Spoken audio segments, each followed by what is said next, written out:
Olá a todos, eu sou a Erika Fabro, sou fisioterapeuta especializada em fisioterapia e oncologia. Estou em parceria com a Vital Tape Físio para apresentar para vocês um pouquinho mais dessa minha especialidade.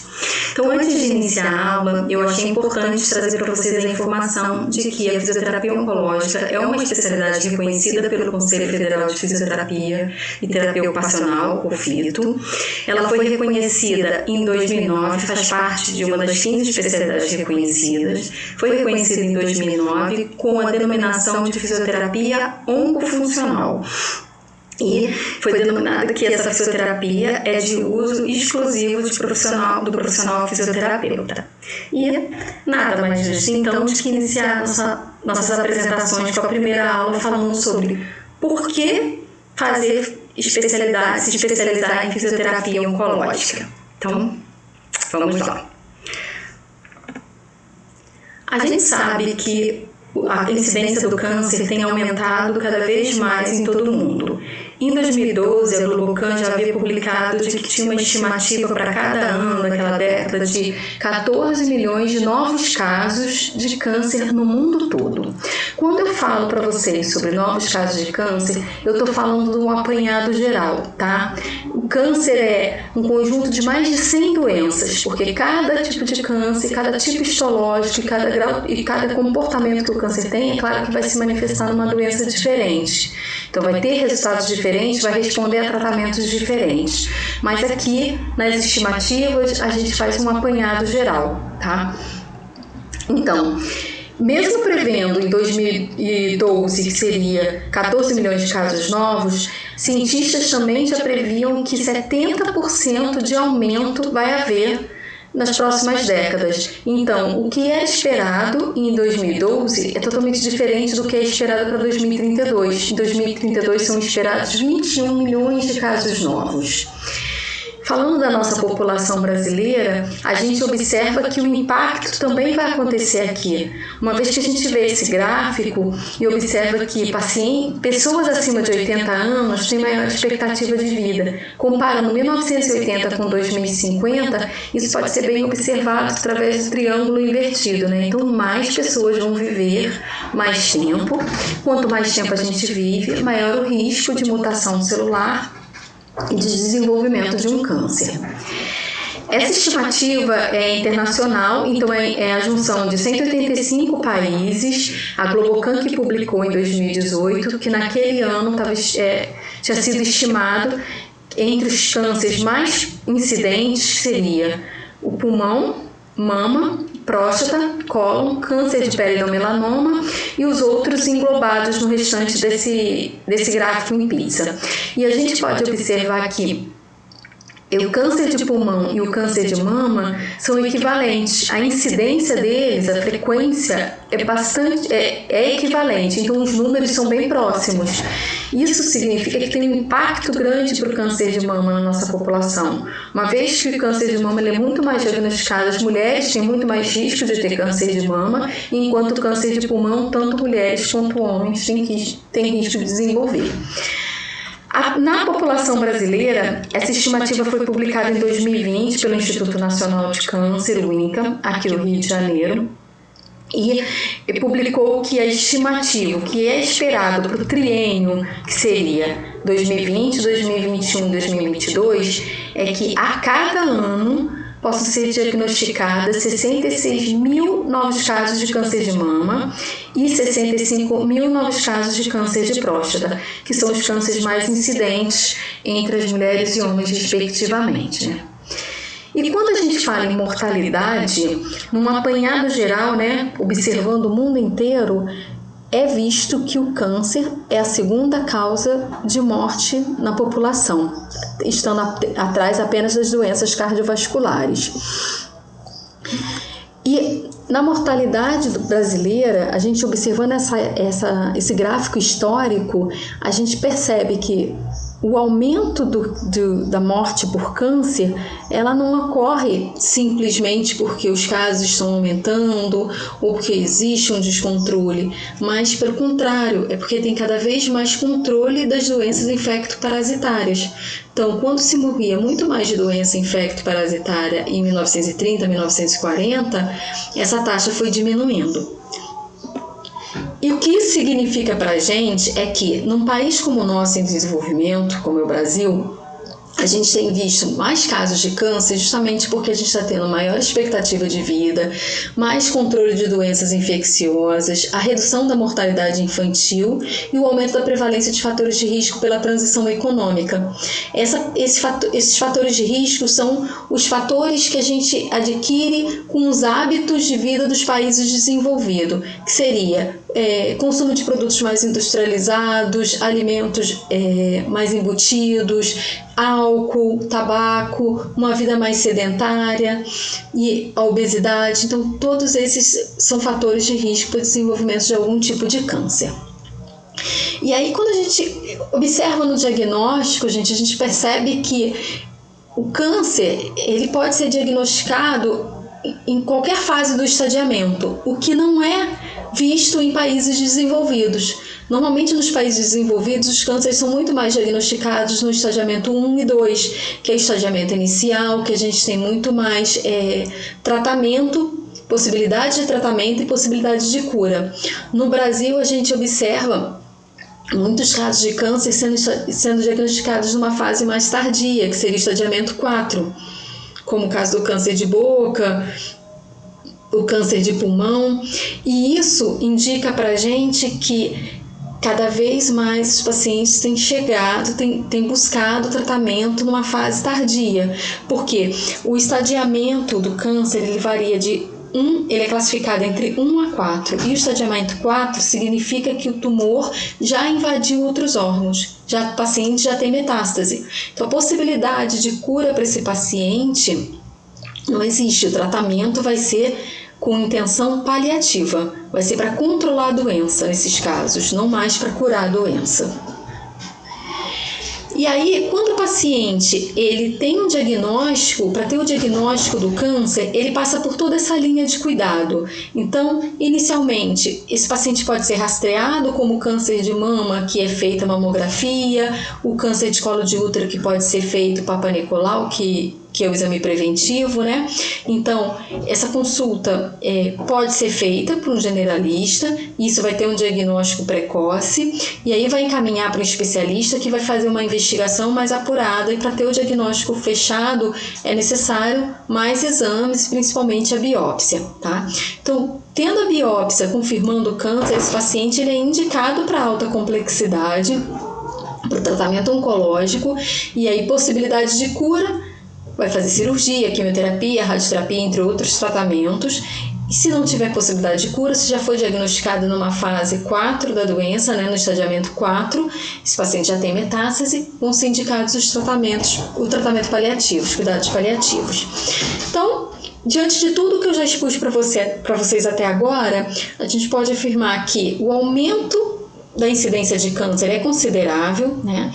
E que da mortalidade também, mas a mortalidade a gente vai reduzir cada vez mais se houver um diagnóstico precoce e tratamentos mais eficazes. Só que em contrapartida, a gente vai trazer maior expectativa de vida após o câncer para esses pacientes, e aí esses pacientes vão sofrer com o impacto das sequelas do câncer nos sobreviventes. É aí que entra muito bem a fisioterapia. Então, observando um paciente, a gente não pode esquecer que a gente tem que olhar para esse sujeito com uma atenção integral. Então, a gente precisa observar qual o apoio familiar e suporte social que esse paciente tem, quais a percepção que ele tem sobre a doença, quais a sua crença, espiritualidade, quais as condições de trabalho e renda, os seus saberes, os desejos e expectativas, para assim a gente avaliar também a condição física e orgânica. Então, nada fica atrás de nenhum conceito, tudo é de extrema importância para o paciente oncológico. Não tem como a gente estipular algum tratamento, determinar alguma conduta para um paciente sem saber se ele vai ter o apoio familiar para realizar, como vai ser essa adesão do paciente ao nosso tratamento, tá? Então, o câncer, ele traz complicações, mas essas complicações, elas podem ser decorrentes do tratamento realizado, da evolução da doença, de outras comorbidades que esse paciente possa ter, de características psicológicas, do suporte social que ele tenha e, claro, da idade. Quanto mais a gente vive, a gente tem riscos também de complicações pelo envelhecimento.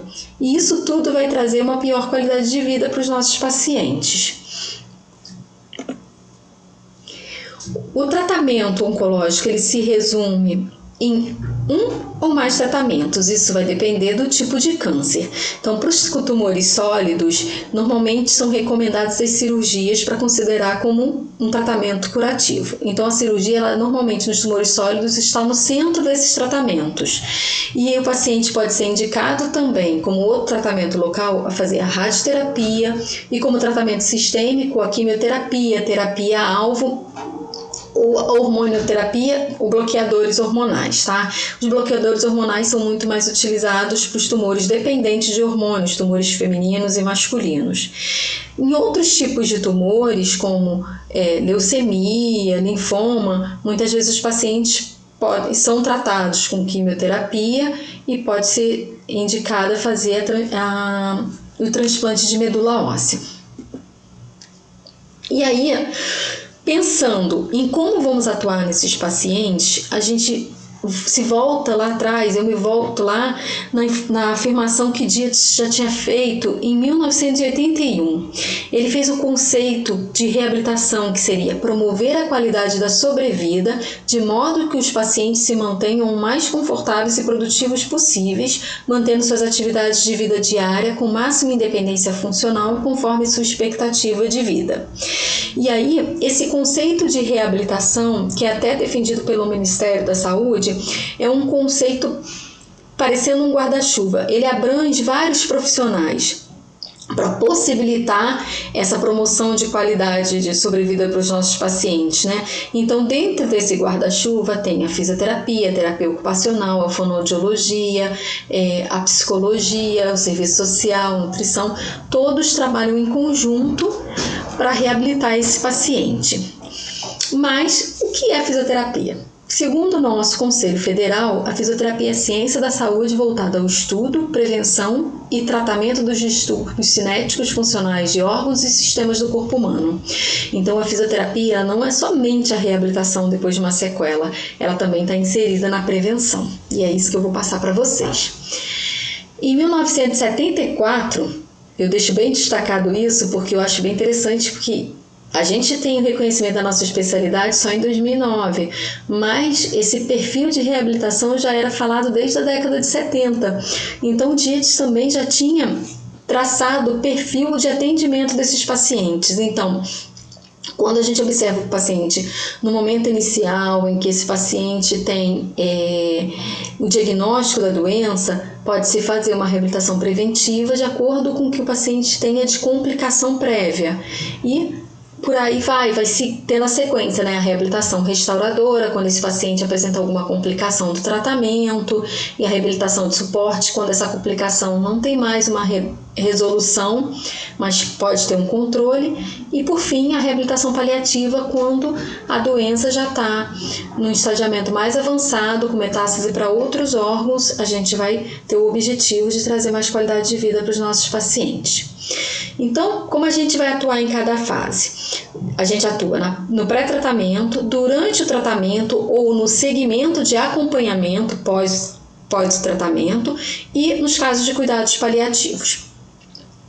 Então, antes do tratamento, o nosso objetivo vai ser estabelecer o primeiro contato fisioterapeuta com o paciente, perceber a atitude do paciente frente à doença e ao tratamento proposto para verificar realmente quais os mitos, né, estigmas que esse paciente tem, tentar identificar e minimizar para que esse paciente tenha melhor adesão ao tratamento.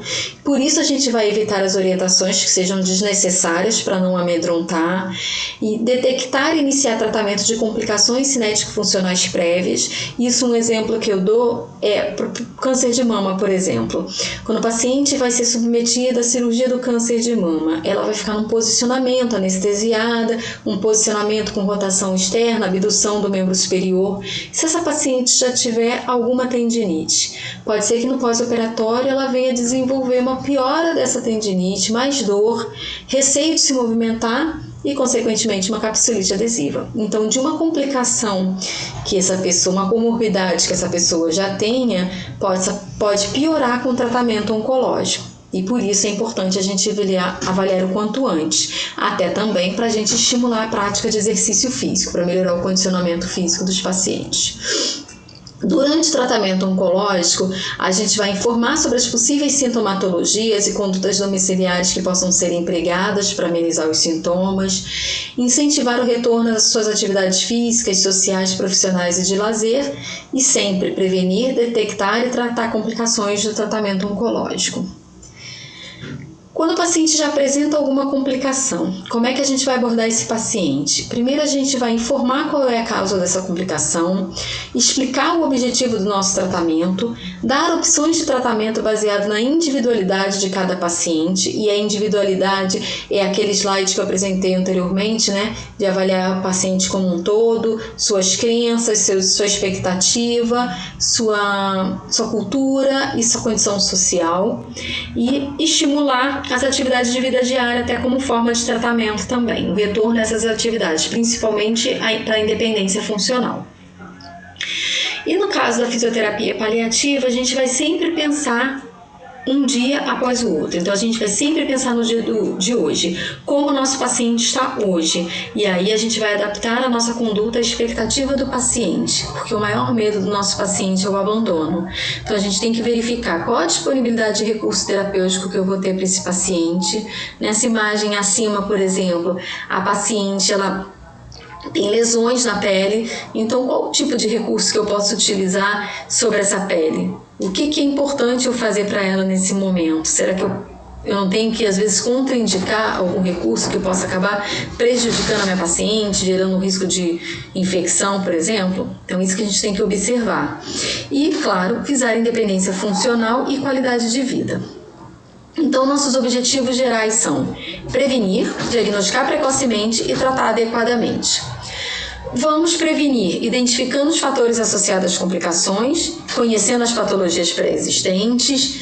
Vamos diagnosticar precocemente durante o segmento ativo, né, conhecendo os sinais e sintomas iniciais e orientando os nossos pacientes e familiares quanto a esses sinais iniciais, principalmente porque a gente pode manter um segmento ativo mensalmente, trimestralmente, semestralmente. Então, quanto maior o intervalo que a gente dá para uma reavaliação, é importante que esse paciente e a família saiba o que é um sintoma inicial.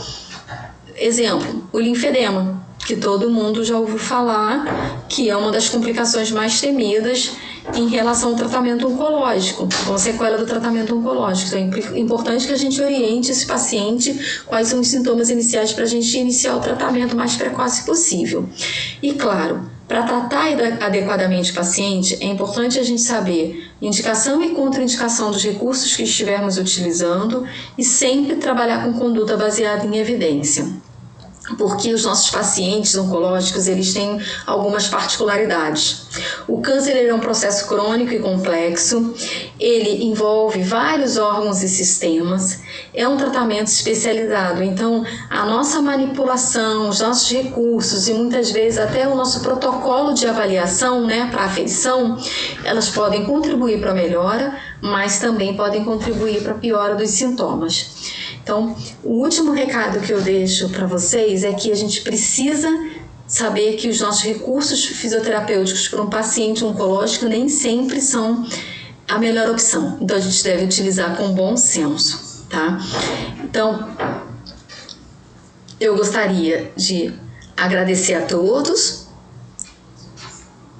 e finalizar dizendo que essa aula foi só para dar um gostinho do que a gente pode trabalhar e como a gente pode trabalhar, qual é o nosso princípio de atendimento, né? Sempre visando a prevenção, detecção precoce e o tratamento. E nas próximas aulas eu vou começar a falar para vocês sobre... A próxima aula vai ser sobre mitos e verdades e a outra sobre o tratamento cirúrgico, como a gente vai abordar os nossos pacientes, tá? Até breve!